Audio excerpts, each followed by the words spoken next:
.NET Framework 3.5 stuck on downloading required files. So if you're trying to download or install Microsoft .NET Framework and maybe it gets stuck on downloading required files during an update or from wherever else you've been trying to download the .NET Framework services, the way you can fix it is by you simply go to your search bar and simply type in services and just open the services app. Once you open the services app, go to services local. Now over here, you actually want to search for Windows Update. Now in my case, you can see you can just scroll to the W section and scroll for Windows Update here.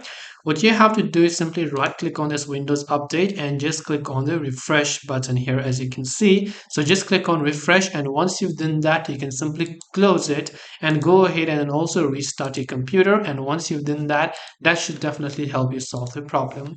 So I hope this video helped you. If you have got any more questions, feel free to leave them down in the comment section. Thank you for watching till the end and see you soon in the next video.